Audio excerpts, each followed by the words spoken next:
SSF, SYS, SPS ಹಾಗೂ ಸೈಯದ್ ಮದನಿ ಸುನ್ನಿ central committee ಇತರ ಅಧೀನದಲ್ಲಿ ಕಚೇರಿ ಉದ್ಘಾಟನಾ ಸಮಾರಂಭ ಉಳ್ಳಾಲ ಮಾಸ್ತಿಕಟ್ಟೆಯ ಆಜಾದ್ ನಗರದಲ್ಲಿ ನಡೆಯಿತು.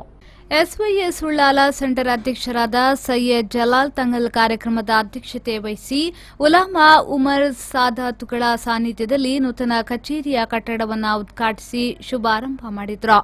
ಬಳಿಕ ಮೌಲಿದ್ ಕಾರ್ಯಕ್ರಮಕ್ಕೆ ಎಸ್ವೈಎಸ್ ದಕ್ಷಿಣ ಕನ್ನಡ ಜಿಲ್ಲಾಧ್ಯಕ್ಷರಾದ ಉಸ್ಮಾನ್ ಸಾದಿ ಪಟೋರಿ ನೇತೃತ್ವ ವಹಿಸಿ ದುವಾ ನೆರವೇರಿಸಿದರು. ಕಾರ್ಯಕ್ರಮ ಉದ್ಘಾಟಿಸಿ ಮಾತನಾಡಿದ ಕೆಸಿಎಫ್ ಸೌದಿ ಅರೇಬಿಯಾ ರಾಷ್ಟ್ರೀಯ ಸಮಿತಿಯ ಅಧ್ಯಕ್ಷರಾದ ಡಿಪಿ ಯೂಸುಫ್ ಬೈದರ್ ಸಕಾಫಿ, ಮುಸ್ಲಿಂನ ಪ್ರತಿಯೊಂದು ಕಾರ್ಯ ಚಟುವಟಿಕೆಗಳು ಇತರಿಗೆ ಮಾದರಿಯಾಗುವಂತಿರಬೇಕು ಎಂದರು. ಕರ್ನಾಟಕ ಬ್ಯಾರಿ ಸಾಹಿತ್ಯ ಅಕಾಡೆಮಿಯ ಮಾಜಿ ಅಧ್ಯಕ್ಷರಾದ ರಹೀಮುಚ್ಚಿಲಾ ಮಾತನಾಡಿ, ಉಮರ ನಾಯಕರು, ವಿದ್ವಾಂಸರು, ಮಾರ್ಗದರ್ಶಕರೊಂದಿಗೆ ಕಾರ್ಯಪ್ರವೃತ್ತರಾದರೆ ಮಾತ್ರ ಸಮುದಾಯ ಉನ್ನತಿ ಸಾಧ್ಯ ಎಂದರು.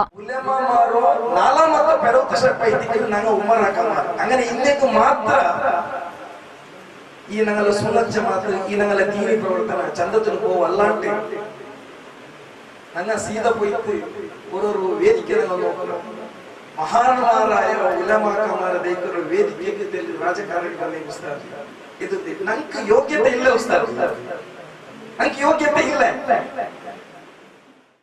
ದಕ್ಷಿಣ ಕನ್ನಡ ಜಿಲ್ಲಾ ಎಸ್ವೈಎಸ್ ಪ್ರಧಾನ ಕಾರ್ಯದರ್ಶಿ ಸಿದ್ದಿಕ್ ಸಕಾಫಿ ಮುಳೂರು, ಉಸ್ಮಾನ್ ಸಾದಿ ಪಟೋರಿ, ಕೆಸಿಎಫ್ ದುಬೈ, ಅಲ್ ಐನ್ ಅಸೂಫ್ ಅಮೀರ್, ಹಫೀಲ್ ಸಫಾನ್ ಸಕಾಫಿ ಹಾಗೂ ಸೈಯದ್ ಮದನಿ ಸುನ್ನಿ ಸೆಂಟ್ರಲ್ ಕಮಿಟಿಯ ಅಧ್ಯಕ್ಷರಾದ ಜಮಾಲುದ್ದೀನ್ ಮುಸ್ಲಿಯಾರ್ ಪ್ರಾಸ್ತಾವಿಕವಾಗಿ ಮಾತನಾಡಿದರು. വളരെയേറെ ഹിക്മത്തിലൂടെയും നേരത്തെ ഉണർന്നുകൊടുത്ത സഹാബിസ്ഥാനത്തോട് ഏതൊരു പ്രവർത്തനം ഹിക്മത്തിലൂടെ നാം പ്രവർത്തിക്കണം. ഇസ്ലാമിക സന്ദേശം, സുന്നി പ്രസ്ഥാനത്തിന്റെ സന്ദേശം ഹിക്മത്തിലൂടെ നാം എത്തിക്കുക. ഇൻഷാ അല്ലാഹ് നമ്മുടെ ഓരോ ചവിട്ടടിയും മുന്നോട്ട് വെക്കുന്നതോ ചിലതെല്ലാം രഹസ്യമായി ചെയ്യേണ്ടത് രഹസ്യമായി.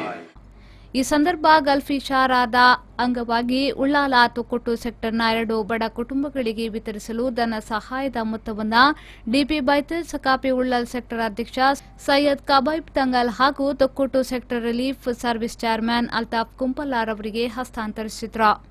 ಈ ಸಂದರ್ಭ ಎಸ್ವೈಎಸ್ ಉಳ್ಳಾಲ ಸೆಂಟರ್ನ ಸಂಚಾಲಕ ಅಶ್ರಫ್ ಹಾಜಿ, ಕಚೇರಿ ಕೋಶಾಧಿಕಾರಿ ಸಾಕ್ ಬಸ್ತಿಪಡ್ಪು, ಸೆಕ್ಟರ್ನ ಪ್ರಧಾನ ಕಾರ್ಯದರ್ಶಿ ಮುಜಮ್ಮಿಲ್ ಕೋಟೆಪುರ, ಸೆಂಟ್ರಲ್ ಉಪಾಧ್ಯಕ್ಷ ತ್ವಾಹಿರ್ ಹಾಜಿ, ಸೈಯದ್ ಮದನಿ ಸುನ್ನಿ ಸೆಂಟ್ರಲ್ ಕಮಿಟಿಯ ಉಪಾಧ್ಯಕ್ಷ ಕರೀಂ ಹಾಜಿ ಮತ್ತಿತರರು ಈ ಸಂದರ್ಭ ಉಪಸ್ಥಿತರಿದ್ದರು.